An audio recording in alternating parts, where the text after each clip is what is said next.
Thanks everyone for coming. Folks are still coming in. Awesome. Episode 117 of the HJ Free Webinar Series. Can't thank everyone enough for coming. Jason Ledlow, Matt Ashley, Trevor Nelson, all team HGA members with you. We're going to talk about a couple revenue enhancers, a couple proven methods. You're going to be able to leave here today with two proven methods on how you can add literally thousands of dollars to your next event, to the bottom line, net dollars to your next event. And we're going to get deep into that. We're going to have chat, of course, is open the entire time. Q&A function at the bottom of the screen. I'm going to go ahead and be your moderator. So I'm anticipating a lot of questions, which is awesome. Those are always welcome. If you haven't been here before, this is not your chat is now open, by the way. I had oh, cool. sorry. Thank you. I hadn't ready, so it's good now. Yeah, and this is not your grandmother's webinar. So there's very interactive. We like to have conversations, and here's some experience coming your way on how you can add, once again, a couple really proven, awesome revenue enhancers to your next event and thousands of dollars to the bottom line. Please stay till the very end. We give away an auction item every week that you can use at your next event, for instance. Clever enough, you can actually use it as one of these revenue enhancers if you like. And so I'm going to have Jay and Matt take it away from here. And hello, everyone. Appreciate you. Thanks so much for everybody. Again, stay to the end and win. We got something good. And any questions, just feel free, pop them in there. I promise you, we'll get to all of them.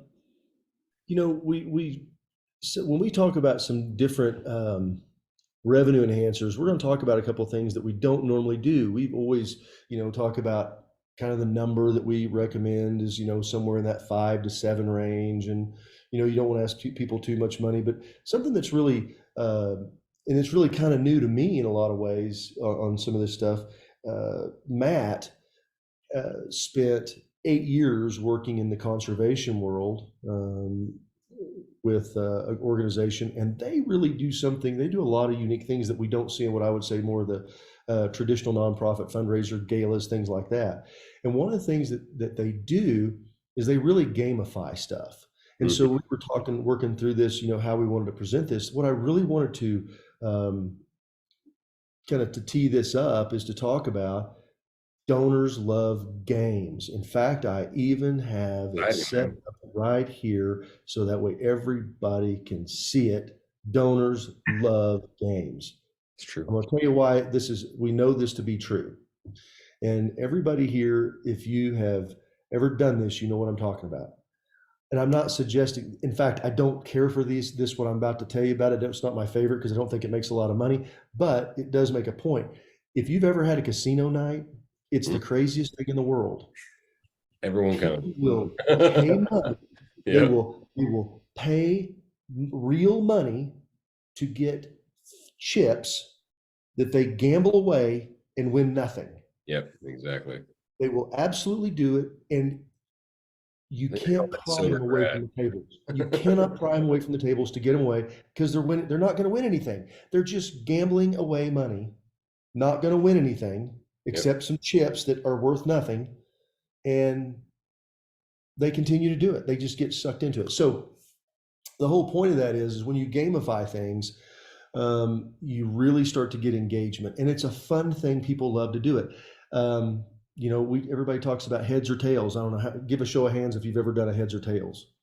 It's not one of my favorite because I don't think it's very efficient in raising a lot of money, but people love to do it. There you go. So we know people go, oh, I just love heads and tails, but I don't think it makes very much money, but people love to do it. Yeah. So what we're going to talk about, and Matt's going to share with us a couple of things. And just so you know, Matt is our director of fundraising partnerships. He works with a lot of our national organizations that we work with across the country. So we're really glad to have him on here and have all this experience. And we were talking about how to do it. And this is something when he brought this up and he goes, have you ever done an unlimited raffle? And I was like, well, you got to tell me about that. I thought I'm kind of being a little arrogant thinking I've seen everything, done everything. But I've never had. Never-ending raffle. A never-ending raffle. Yeah. So we're going to do that. We're going to talk about a couple of different ways to do another game, but to gamify your event. And these will apply to anything. If you're having a lunch, if you're having a dinner, if you're having a big formal gala hoo-ha, they still work and they will apply to that. So without any further ado, let's just get right into it, Matt. So let's just talk about the never-ending raffle first, and then we'll get to a couple of other things. Let's do it, guys. Thanks for having me on. Yeah, this is a concept that we really liked it in fundraising because you inevitably have so much time in the room, so many volunteers to run a raffle if you're having one or multiple, and you don't want to put, like Jason shared, too many raffles in the room, and you just end up having too many points of contact hitting up your attendees that are in the room. People love limited chance raffles. So what we loved about this never-ending raffle, we'd structure it where we would sell as low of number of chances as we could to justify making a good profit, but structured in the matter that we're offering really high quality prizes, ideally a choice of prizes for winners. And so for example, instead of selling an unlimited number of tickets that evening at a raffle or selling a very high number, we'd cut that back and maybe sell 40, 50 chances, maybe 60 at most, with the hope that we could sell out all those chances quickly. And then if the demand was there and there wasn't a time constraint, we could turn it around and offer it again. Super cool. Yeah, and it gave us the ability to offer really high quality prizes, make a good margin. But if sometimes at fundraising events, you don't know how many people are going to attend, or maybe your attendance spikes in the last 2 weeks, and it's kind of impossible to estimate the demand you have for raffles in the room. And if at this game or this raffle, if you can offer the choice of some really high quality prizes, it could act as kind of absorbing all those raffle dollars in the room, with also limiting your risk, because you maybe only run it once if the demand is only justifies that. But man, if it sells out in the first 10 minutes you open your doors, you might be able to turn it around and sell it 4, 5, 6, 7 times, and really do extremely well from one space in the room, a limited number of volunteers, and you build a lot of excitement by turning that around and drawing it again. And you might have people, if you're running one raffle, for example, that's unlimited or has a very high number of chances sold, a person will come and buy their one chance into that raffle. They know they're in it. They know they got a chance to win. They're not going to come buy another ticket. Where this, you might sell the same chance because the person wants to win on the next try. So you end up selling it multiple times to the same person or putting it on their bid number throughout the night. Yep. So that's the real gist of it, guys. So let me just recap what you're talking about. So let's just say that I had 3 items. Yeah. They could be donated. It could be, something, we've got stuff that you could use from HGA or something that was donated, you bought, whatever it could be. Yep. And you have 3 of them and you say, we're going to sell 50 chances for, like, what was a dollar amount that you found that worked really well? I mean, you really got to structure it for what your investment is or what you can make off it, because it could be anywhere from, you want to make a good return. I'd recommend, $40 to $100 probably per chance. So let's just say 100. Let's use $100 because we talk about the golden ticket all the time. It's a limited number, 100 tickets, raise $10,000, stuff like that. But let's just say you do 50 tickets at $100. You're going to raise $5,000, and you've got some stuff that, it's worth $2 or $3 grand. Okay, maybe that's what it's worth. Maybe it's something that you've bought. Maybe it's something that you've done. Let's just say it's a trip, because we're in the trip business, so we'll use that for an example. Yep. So let's just say you get choice of 3 different trips, and here's what it is. You sell it once. What you're suggesting is you go around and you say, hey, we got 50 tickets. So you raise $5,000. We pull the winner out. As soon as you get that number, that 50th ticket sold, you immediately do the drawing.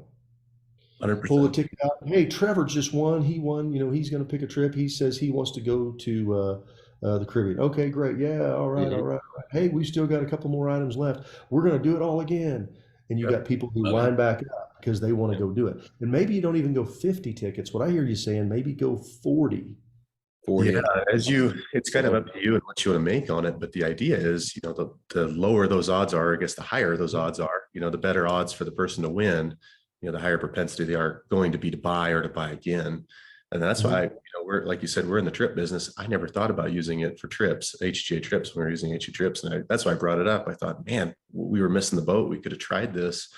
And like you shared, yeah, like our vacation passport, package, or the golden ticket, we give the offer of, the winner to pick 4 different destinations to choose from. Yeah.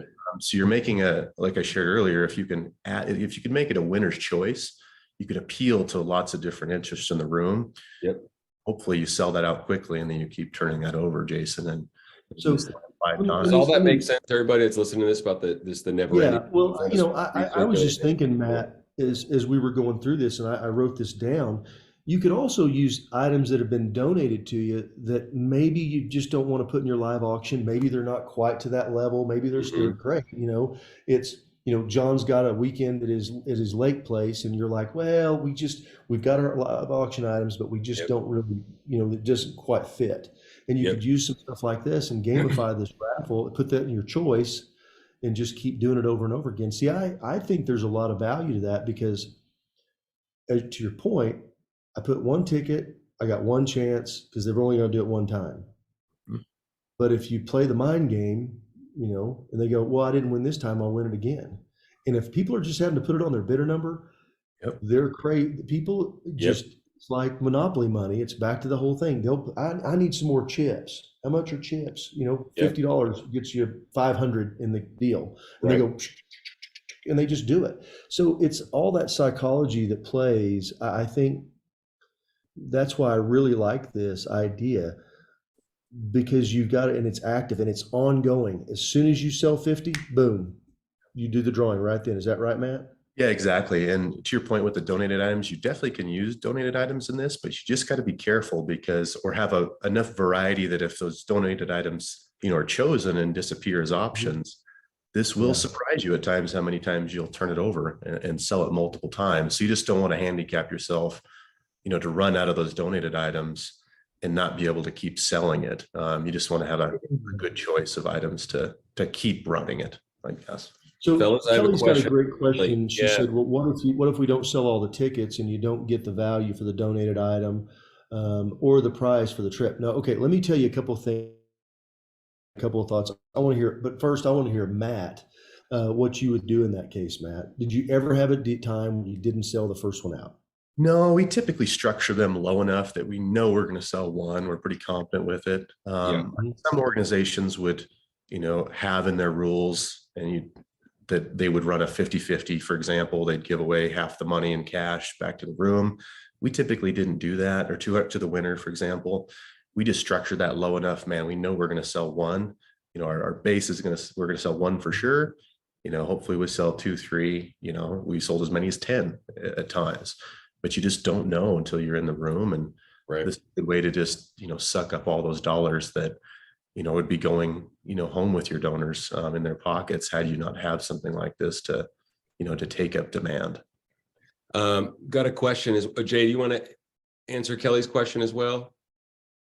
You had an idea, and then we'll get to Lacey's question. Here's what I can tell you, Kelly. There's a lot of power in the microphone. Agreed. And whenever you're up there, just like what we always recommend with the golden ticket, but instead of waiting to the auction, ladies and gentlemen, we've only got 15 tickets left. 15 tickets. Get your numbers up right here. Oh, number 187 takes one. Number 80, 68 takes one. Yeah. And just do that, right? And you can do it as you go, and it really creates a lot of momentum. Yeah. And I think that the other idea I was going to have, if you want to know, and because we are big proponents of sponsorships and underwriting. This is an underwriting opportunity. You put 100. It out there, have it underwritten, and let's just say that you want to put $2,000 in the first deal. Sell it for $2,500 or $3,000. Say, hey, we're going to go raise $5,000-$6,000 with this. We'd like to see you underwrite it. People like to do that, and so when you put that under, you can get this cost underwritten, so 100% of the ticket sales come in, and then you kind of know what your market is, and you'll see. And if they rip through and you sell them out really fast, I mean, we've seen the $25,000 golden ticket where you sell 100 tickets for $250 sell out faster than the $100 one. Because the price was so much, bigger, but you still get it underwritten, so you alleviate that, what I would call risk. And then using the power of the microphone, whether it's your auctioneer, your MC, you need to have somebody with some personality. You don't want to have somebody if they're going Bueller, anybody like a ticket? I mean, you don't want to do that. But where people get excited about it, and because, especially if they can just use their bidder number. So I'm going to go kind of right into. I think that helps answer Lacey's question a little bit as well. Lacey, how do you work the room? I want to hear what he did. And just so you guys know, I'm going to brag on Matt for just a little bit because he won't, to give you some idea where he lives in Montana. The organization he did in Montana, he raised $1.3 million net money every year. He was the #1 fundraiser for this organization that has chapters all over the country. But he was the #1 for the entire group. So Matt knows he when he says this stuff, it's stuff that works. He didn't do anything that didn't work, and he was rolling the dice. He didn't have time because he did too many events. So, I want Matt to just talk about, how did you work the room to get those tickets sold?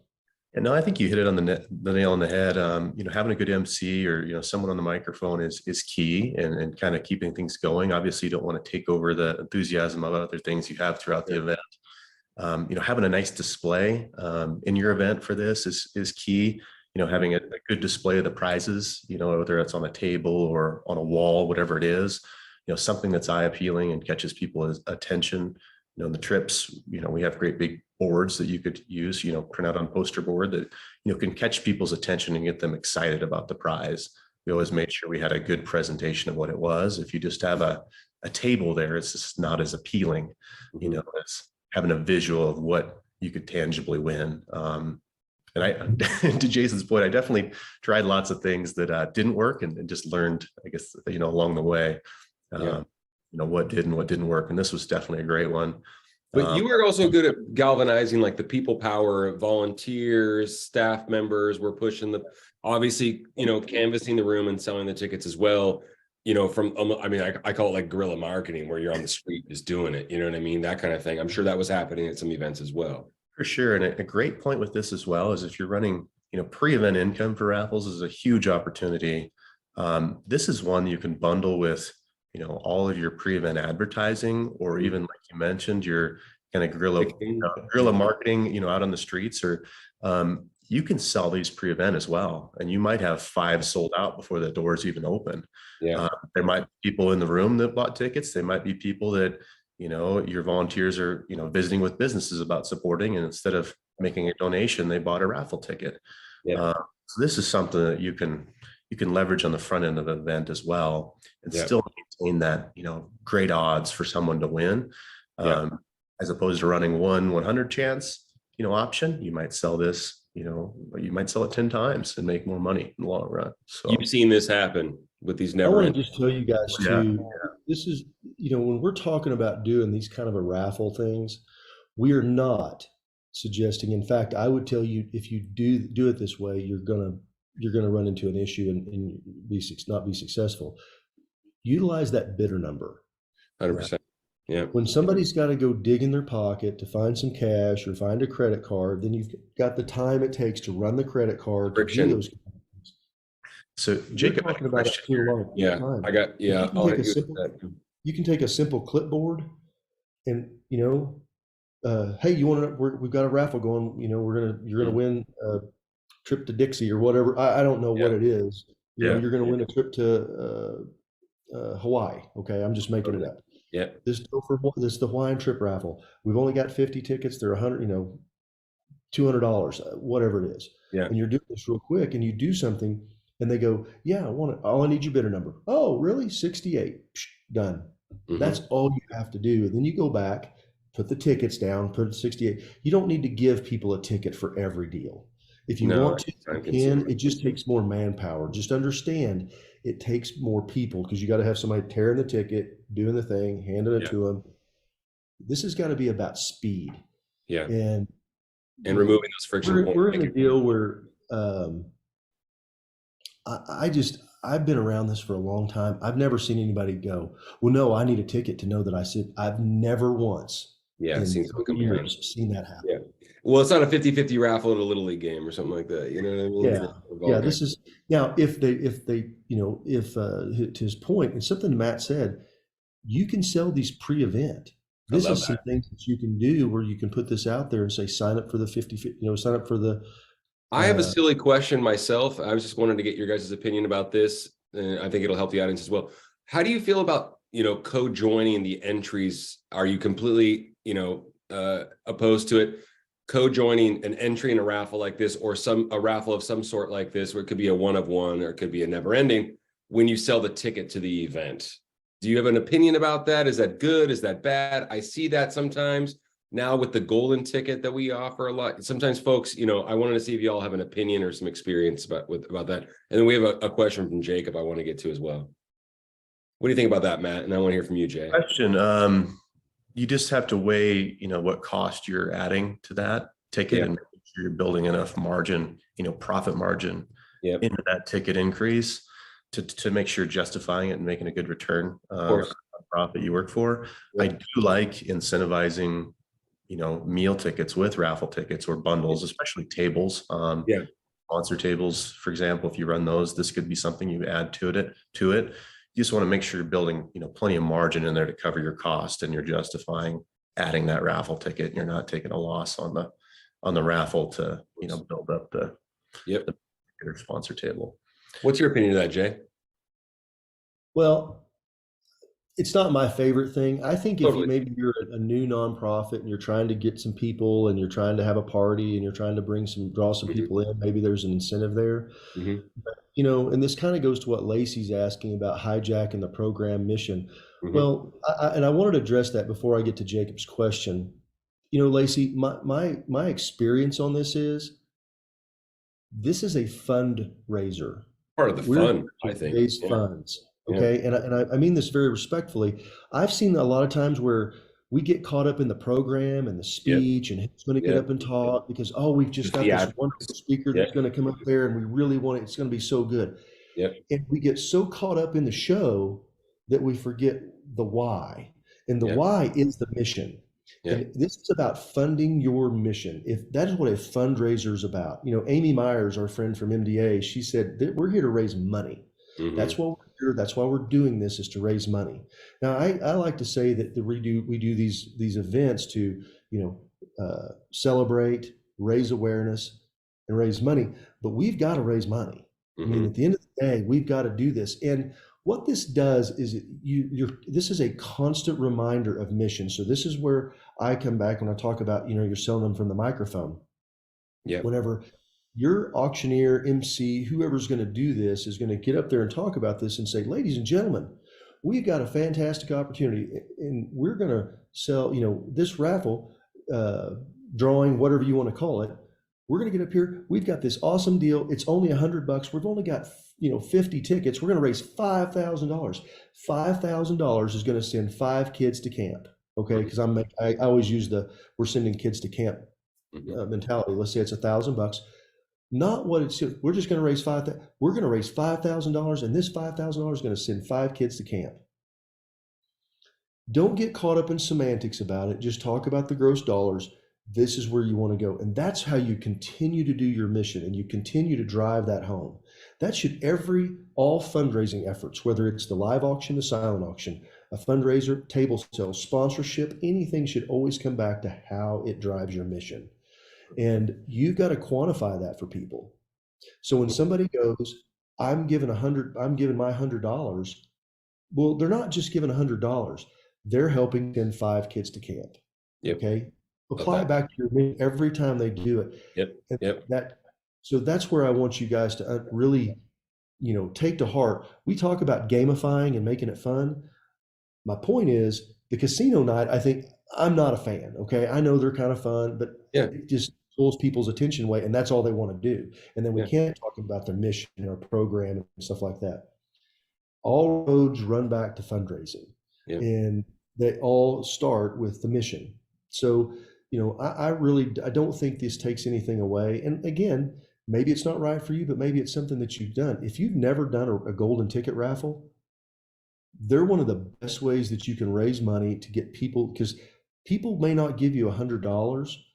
Let's just say that, you've got a bank that sponsored, okay?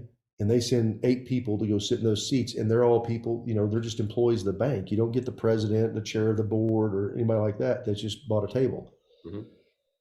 And they go around and hand these tickets out and say, hey, you guys want to go to get some free drinks and dinner? And that's what they do. I mean, we know this is fact. Mhm. So you're sending these people in here. They don't really have the money to go and buy something, and they may not give you $100, but if they've got a chance to win something cool, they justify it in their mind that, oh, okay, well, I've got a chance to do something. Plus it's for charity.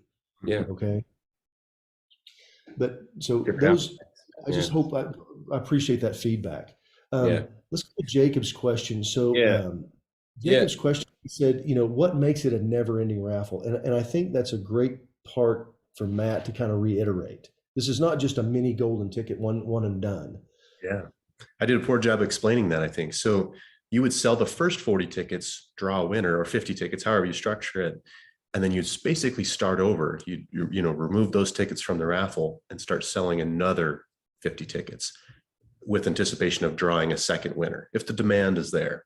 Yeah. So if it sells out quickly and you realize, man, we could sell another one of these easily. We have the time and the demand from people wanting to buy these. Right. You start it over and you're drawing an entirely new winner. So the first, 50 tickets you sold to different people, if they want to participate and they didn't win, or maybe they want to win again, they can buy another chance into the second raffle. Absolutely. But you're running it from the same spot, the same person's running it in the room. You're just turning it over and running it again. And the mechanics of it, Jacob, it's not going to be a one-of-one donated item, right? Or it's not going to be a one-of-one, painting that was donated or even consigned. I love the idea of a consignment item, frankly, that doesn't break the bank, or if you have the appetite in the room where you can sell tickets for $500 or $1,000 or more. We've seen that happen at events, but we love the idea, like Matt and I have strategically, just riffed on, take the all-inclusive Caribbean trip. It's $1,595, sell 50 tickets, for $50 a piece, draw a winner, you're netting $900, and then just do it over and over and over and over again, because who doesn't want to go to the beach? So it's easy for us to say it from where we're sitting, Jacob, that it's really easy to grab a consigned item and use it. But once again, just so you're clear about the mechanics, this situation with the never ending, it's not a one-of-one. A golden ticket raffle for $100 or $250, that could be a one-of-one, but it could also be a consignment item as well if you like. So I hope that makes sense. Bev has a question too. I'm going to go ahead and put my moderator hat on, guys. Okay. So Bev had a question, or let's just follow up with Jacob. So it would have to be a prize that we have multiple inventory of. Exactly. In this case with the never ending raffle, because you want to feasibly do it. Matt, what's the most times you've ever utilized the never ending raffle in one event? 10 times where you sold 10 items? Okay. So you had a fixed item, a tangible item, if I had to recall correctly, probably. No, it was similar to what we offer as a consignment. We didn't have it in the room, but it was the choice. And as long as you're offering the choice, as long as you're offering the choice, people don't expect to take them home that night or whatever you have, because they're getting the choice. They're getting the benefit of choosing from multiple things. So something that you can have access to, after the event, that you can offer, during the event. Some kind of consignment or something you can provide. I think it's a good idea to have something like that. Once again, because it's never ending, you kind of want to make sure that you're secure with the inventory, right? Because you want to hit out of the park and sell 5, 10 of them. That'd be fantastic. Bev had a question. Selling items. So Bev's I'm sorry. Go ahead, Trevor. No, it's fine. It's fine. You already looked at it. Go ahead. Well, she said, if I understand, if you sell it more than twice and you're using like a consignment drawing, basically the cost of the trip, yes, your overhead is, the overhead is going to go up, but it's not overhead. Okay. No, it's a cost of goods sold. This is an accounting exercise. Anything that we buy and that we use to generate funds, that's called a cost of goods sold. So you have your top line gross, your cost of goods sold, net revenue. Okay. And then you have your expenses and net profit. So this is just really basic accounting. So don't add these things into your expenses. You can talk to your bookkeeper, your accountant about that. That is not the appropriate place. This is not an expense. So let's just say that you have an expense budget of $50,000. And I'm making a number up. Okay. And that you spent $10,000 in trips. and you made off the 10,000, you made $10,000. Where you're going, well, we've got, and you make, and your whole thing raises $100,000. So you've got 100,000, you take your 10,000 cost of goods sold, that leaves your $90,000 less your expenses, so you net 40,000. Don't put that in the expense, and so you're still under budget, if that makes sense. Yep. Yeah, so that's an accounting but exercise. I look at it as an opportunity. Once again, from sitting in our seat, it's easy for me to do that because we see how well they work. Net dollars. Yeah. You're looking at net. Does it add to your net dollars? Don't ever let something do this. That's we will never advocate for you to not to make money with something. We don't. That's not the case at all. But you've got to make money, and so again, we're gamifying something. I've got a question for Matt. Myself. I hope that helps. That my question for Matt is: can you increase, or what's the most that you saw on this, the money? Because I've got some thoughts. Some of these galas that we do and we participate in, they're pretty hefty. They got some heavy hitters.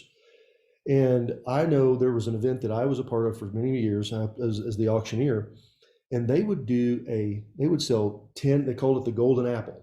And they had 10 of these apples for $10,000, and they would have something that you would get. They'd sell 10 apples for $1,000 a piece, so they'd raise 10 grand. It's awesome. And basically the guy that ran the event, he would go around and sell it to everybody, and he was really good at it. But my point is, you could have some things like that where you could still do that, even if you go, well, there's only 10 of them, but do I have that many people in my room? Yeah, I do. Okay, it's just a way for maybe do some different levels. I guess that's what I'm asking. I think about different appetites. Absolutely. 100%. Yeah, there's such a big variance of different events, nonprofit fundraisers. You just want to structure this, what's best for your organization. You want to structure it so you sell out that first one. You're confident in selling this out. And kind of to the point of the last question, and I'll give an example. You sometimes don't know who's coming and who's you might have had a spike in attendance, like I mentioned, the last couple of weeks, and you might not have caught up with demand, or you don't want to add, more things in the room. I can think of a specific example in my head where we opened the doors to an event. And we had a certain number of limited chance raffles. They all sold out in the first 10 minutes that we had the doors open. So had we not had this never-ending raffle in place, and we had a couple, raffles that were unlimited chance raffles. People, like I said, will buy one ticket to that, and they're not buying any more. But this never-ending raffle just had, one space in the room and just kept ticking away until the time we shut our raffles down. Yeah. Had we not have had that, we would have missed, that opportunity to appeal to the demand in the room and capitalize on all that net income we made.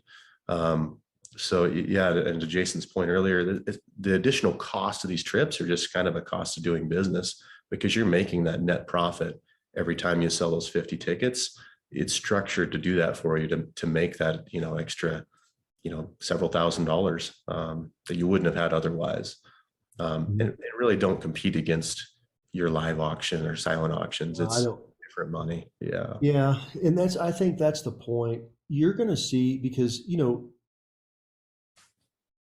well, one thing, I'm opposed to having too many things going on at once and asking people for too much money too many times. This is different. The reason I really like this is because you may have one year, everything varies, and you've got to, what I call, make hay while the sun's shining. Okay. So you've got one year that, it just does okay, and maybe you get through it twice. Mm-hmm. And then for some reason, maybe it's your guest of honor, maybe it's just the people that got invited, maybe the economy is just in a place where everybody's feeling good about, I don't know. And maybe it's just, you really got the hooks in for the mission, and everybody starts raising money. Because whenever I help somebody when we coach with somebody, I build everything very conservatively. And anybody here, Bev, different folks that have talked to me, I'm very conservative about how I want to build my event. So that way, if everything goes sideways, I can still hit my goal. Okay. Mm-hmm. We're talking night of fundraising. Mm-hmm. So we want to build everything in reverse. How much money we need to raise, and let's build it backwards, be conservative. That way we know we're going to hit our number. But you know what's worse than that? And I've seen this happen. we've got a room and it is hot to trot, ready to go, and it is hotter than a pistol. And we don't have any We're in ways. opportunities. And, Yeah. and I've seen that. And everybody, now the response is always going to be, well, we're going to do it. We're going to do a fund to need. We're going to do an ask. Yes, those do work well, but I can tell you from experience, it's back to the game. It's back to the game because you're going to have people that have a certain amount of money in their giving budget, and Mhm. once that's gone, then where are we going to go? Because what we want to do is be equal opportunity receivers. We want to get in their, we want to get their giving budget. We want to get their travel budget. We want to get into their fund budget. Mhm. Okay. Agreed. People I find money. People find money in their pockets for something that they want. 100%. You guys have heard me say this a lot, so forgive me. I've said this a lot over the last few months, but donors are consumers, and consumers want exciting ways to give. They want exciting ways to spend their money. They do it on their phone all the time. The latest, greatest, exciting way to buy something is what people are doing. If you bring that flavor, so to speak, or that strategy into your event, you're probably going to notice that folks are going to act like consumers. Are they consumers with wealth? Sure. Are they consumers with access? Absolutely. Jason also gave an example of folks that typically wouldn't just give $100 in a fund of need, but they will buy $100 ticket for an entry to win something really, really cool. It's exciting. It's fun. And it breeds giving, right? But once again, I don't think that we need to overthink it when it comes to, they're just regular people. Donors are fantastic. At the end of the day, donors are consumers, and having something new, a new offering like this, or a new opportunity to give is really, really fun, and people gravitate towards it. So I think that's something we can't overlook. We've got to get to it. We've got to get to the number two. So that's one. Yeah. We know this works. We know that this is an effective method, and Yep. and we'll come back around it. And if anybody has any more questions, we'll answer those. We do have. Let's go into the next side, the next one. And there's really two ways that can do it. We're going to talk about a last champion. We've talked about it some before, but I want Matt. Matt has a little different way that he likes to do it, that he sees it than I do. And we'll give a couple of examples of how that works. So let's talk about Last Champion, Matt. Yeah, so Last Champion, really interesting thing that we ran, and it did exceptionally well for our events. And I guess the concept is we would ask everyone, we'd have a mystery prize is how we operated it. And so we could, kind of gamify it a little bit, like you mentioned earlier, and have some fun with it. And right before our live auction kicked off, we found was the best time to run this. We would ask everyone in the room to stand up to participate. So sometimes we'd run it literally as the number one live auction item. Sometimes we'd kind of have it just placed before that and call it the Last Champion. We'd have everyone in the room stand up, and as opposed to, signifying your bidding with your bid card or raising your hand, your standing presence signified that you were bidding. And instead of our auctioneer, auctioning off the item in the traditional auctioneer manner, we would have that person count up in increments of 100 or 250, whatever made sense at the time. And the only person that was going to pay for that mystery item that we had was the last person standing. And we'd make sure we explain that up front. Hey, if you sit down, you're out. But as Jason shared, we would always go back to the mission and really preach that, hey, you're standing for the mission. You're standing to help us accomplish more for what we're all here for. Anyways, we'd start counting up, and then we'd start leaking out kind of hints about what our really high value prize was. And we'd make sure it was very significant. It was not anything cheap, and it was pretty significant. And we'd start leaking out those hints early and often and start climbing up, and people would sit down, and our the person running the game, would have a little fun with it. Hey, let's raise more money for the mission. And we'd keep whittling down, keep raising up.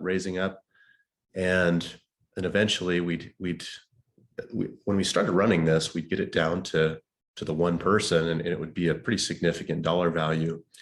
And what we realized over time is if we could make these mystery prizes something that we could replicate, similar to that never-ending raffle, we could raise this up to a bid price that we could potentially offer to more than one person had if it had gotten to a point that it made sense for us to kind of to stop it, I guess, for a matter of fact, kind of like what some live auctions do.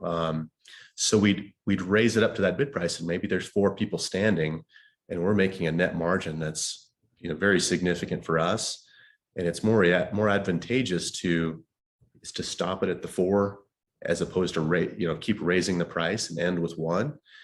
And what we'd do there was we'd stop and offer the room, the 4 people that are still standing. You 4 individuals, you've stood for all this time. You're obviously in it for the mission. Would all 4 of you individuals be willing to, you know, buy this item that we have, this mystery item? We may have even told them what the item is by this point. We've leaked out enough hints, and help us do more for the mission. It was a strong mission pitch throughout this. Almost, I mean, we never had a bad response from that. And every time those individuals you made that, you know, presentation to, they would accept it, and it would be a significant amount of money as that first item in the live auction. In addition to that, it really set the stage for the entire live auction. And like I said, this was usually something that was in the $4,000 to $5,000 range, something very, you know, not a tiny item for what our events were. And in a live auction, you typically run that as a graduated, you know, appeal, I guess, as far as fair market value. And you typically not put a higher dollar value right on the front of the live auction.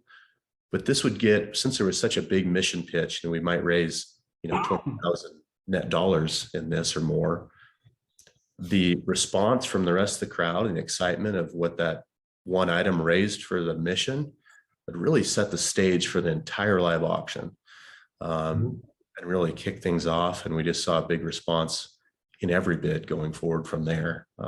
So when you did that, it really set the stage to say that this is not about the value of the item and what I'm receiving. It's about what I'm giving, 100%. which is really what we want to have with all of our mission appeals. Is while we tie mission constantly, it's not about what you're getting, it's about what you're giving. Yeah, what they get is something that kicks things off and gets things going, because it just is what it is, human nature and all.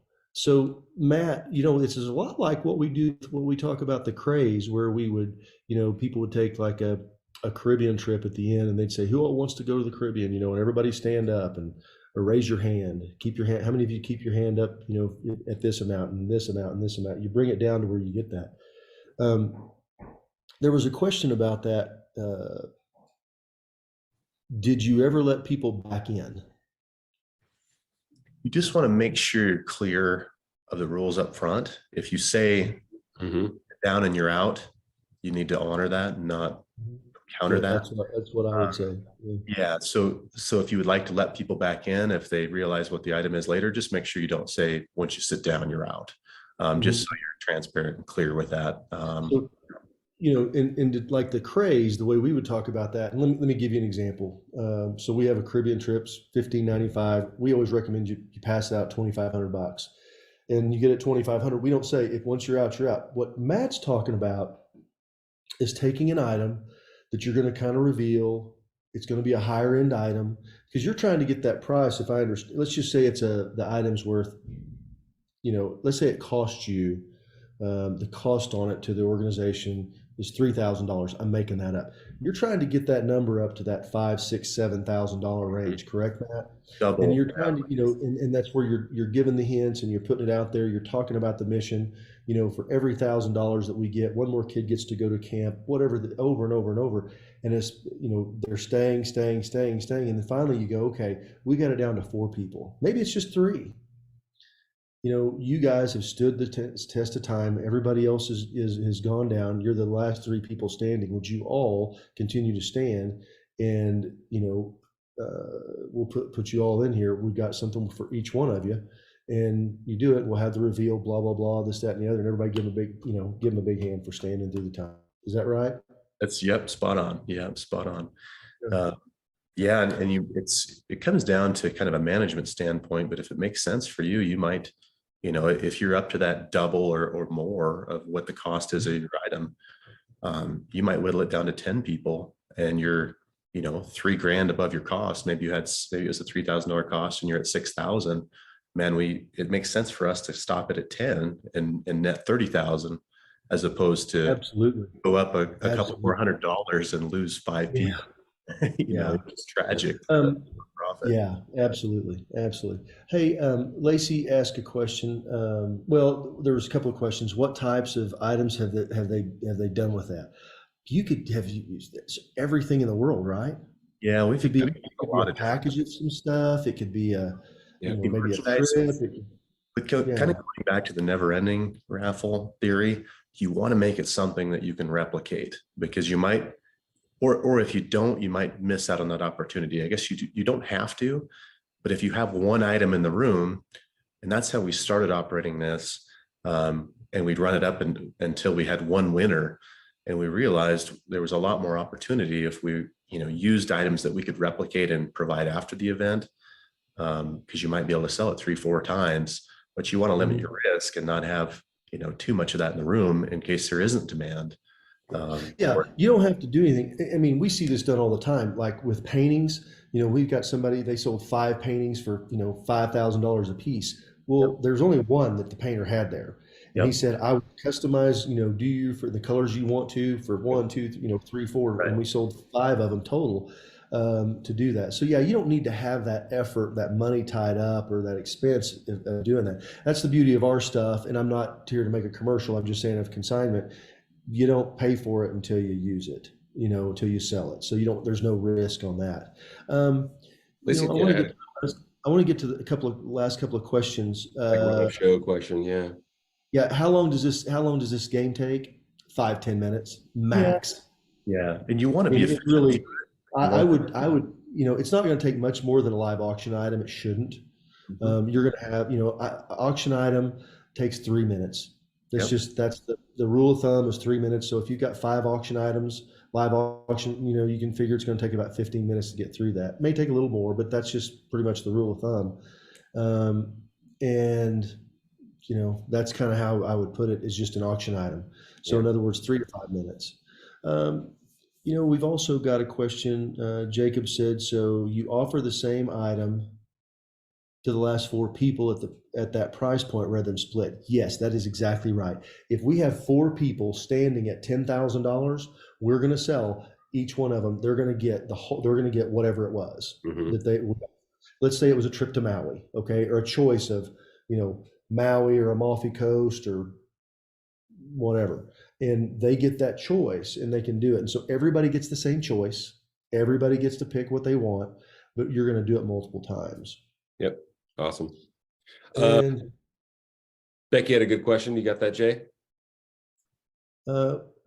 Becky asked, would you do this type of item the same evening that you're doing a buy-in live auction package? Absolutely. Yeah, these things can still go the same way. They can coexist. You can still do it. Absolutely. If you're doing a buy-in in a live auction. Lacey had a question about how many auction items you typically recommend in a live auction.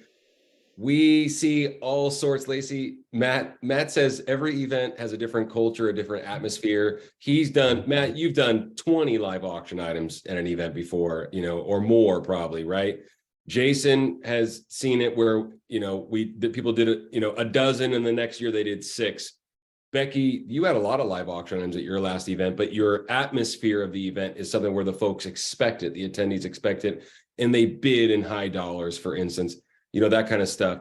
But that being said, Lacey, every event is different. So it's very difficult to say. You're going to have some folks out there, and I wouldn't listen to one particular person and go, that's my hard line option. There's going to be a lot of people out there that are sharing opinions as opposed to experience. And once again, every event's different. So I'm going to defer to Jason and Matt's opinion. But what I'd like for you to do, Lacey, if you have any questions about live auctions, stuff like that, schedule a coaching session for a half hour with Jason, where he can just go over, okay, this is how many people you're going to have in the room. This is the kind of capacity they have.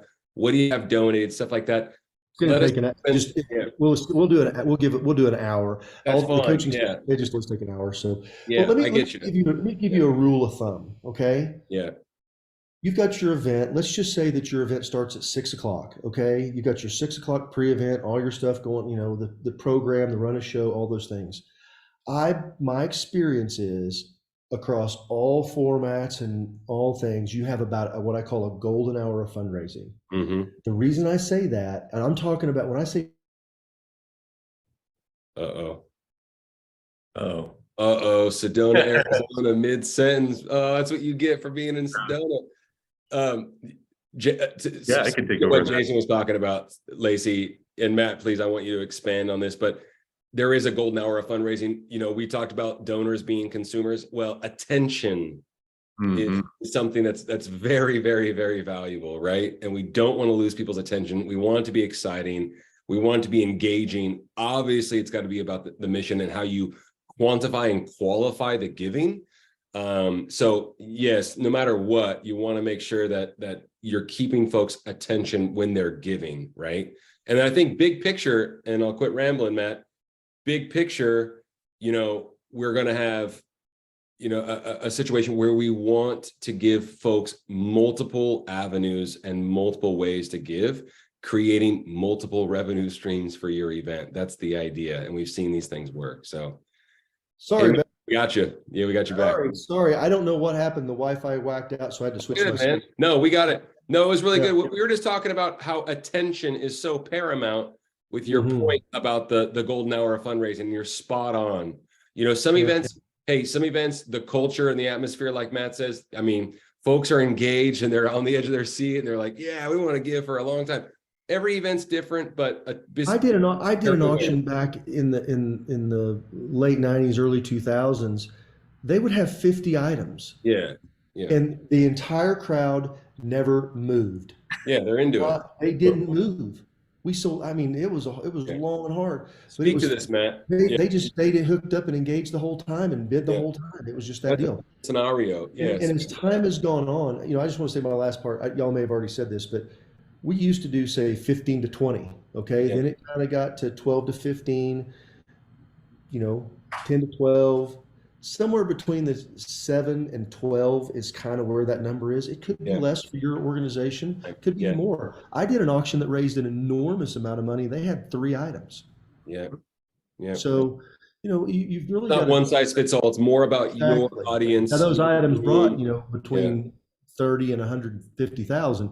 So, I mean, it was a little different kind of a thing, but you got to just go with what your organization is. And there's some ways to go about that. We've talked at that in previous, you know, you guys can find these resources. If you go to HJ Fundraising and YouTube, you can see the previous ones we've got. You know, if there's something specific and we've done one, we can get that to you. I'm happy to share those recordings. We record all these and send them out. And in fact, while we're doing that, we would just ask that if you do get anything out of this today, that maybe there's somebody you know in the fundraising world, that you would share the recording. Speak to your experience, Matt, about live auction items. I know we probably stole a lot of your ideas. So you hit on a lot of them. I like looking at it from a time constraint standpoint, and Jason can attest to this. Auctioneers handle things a lot differently. You can take a 6-item live auction and make it as long as a 15-item live auction pretty easily. Sometimes, so I guess base it on that. I agree. An hour is probably ideal time length. A little longer than that, you're kind of start losing in attention. But it's just such a big variety of, you know, just the cultures of events. I will say you can definitely maximize your returns if you look for at least a few items that you can sell multiple times. I guess that's my theme of the whole the whole webinar. But by finding items that you can replicate and sell, it doesn't take more time in the event, but if you can offer it to someone and sell it multiple times throughout the room, you're able to just exponentially, you know, create an exponential return on that same time. You're not adding those additional 3 to 5 minutes like Jason shared or whatever it takes to sell an item. You're adding, you know, 20 seconds to you know, quadruple your income potentially or more. For sure. Yeah, there's too much variability, I think. We're happy to help if you want to book a call with us, and we can give you some ideas. If you got, you know, questions about the never ending raffle, we'll get you connected with Matt. Happy to do that. He's going to be, we're going to send out this, we're going to send the recording out to everybody. You have all of our emails on it. So if you want to just email us with a question and you don't want to really, you don't, it's like, I don't really need to spend an hour with you guys. I just want to have a question, we're happy to answer. I promise you, there's no sales pitch, nothing else. We just want to get the information out to you. That way you have the ability to raise more money. Yep. Fun. Hey, Good. we gotta get a winner. So let me get this pulled up, and Hope everyone got something out of that, and you're leaving with Hopper a minimum going. of 2 proven methods that you can use to add thousands to your next event, or at least something to think about and talk about with your committee and amongst yourselves. Good stuff. Right on. Okay, cool. Thanks, Becky. Awesome. Yeah, good stuff. Everybody, we'll be back next Thursday for episode 118. We've got another guest. It's going to be a really fun one. I'm teasing that one, Jay, without giving away too much. Mm-hmm. And also, hey, nonprofits, raise more money wherever you consume the podcast, Apple, Spotify. You can watch them on YouTube, the Google, anywhere that you consume your podcast. Check out Hey Nonprofits, Raise More Money. You can hear me and Jason ramble a little bit more about stuff. And oh, good. See, Lacey, I think, is this your first time, Lacey? Because as mentioned, this is not your grandmother's webinar. So that's just what we've said since day one, because all the other webinars are, an image of someone's headshot, and then there's want like Charlie Brown's teacher the whole time. So we try to make this a little more interactive, a little more poignant for everybody. So thank you so much. I appreciate that. I've got a winner. Trevor, I've got a winner. Okay, I'll quit rambling. It just so happens it's kind of funny that she just answered this. She just made that comment because Lacey Cole is our first winner. Try. So first try. All right. Right on, Lacey. Cool. You're going to get a trip you can use to raise more money. Yeah. Matt, thank you so much. Thank you, everybody, for spending your time with us today. Thanks, Mr. Ashley. Appreciate if you're watching this on a recording, please make a comment. We want to hear those things. Any feedback that you have. Subscribe first, though. Subscribe. Any questions. Subscribe and leave a comment. Yep, that sounds great. Yeah. Thanks so much, everybody. Right on. Thank you, Jackie. It's good to see you. Yeah. Everybody have a great Thursday afternoon. Have a great weekend. Hug your father, all that good stuff. It'll be fun. So thanks, everybody. Appreciate you. Guys. All right. Thanks, Matt. Thanks, Jay.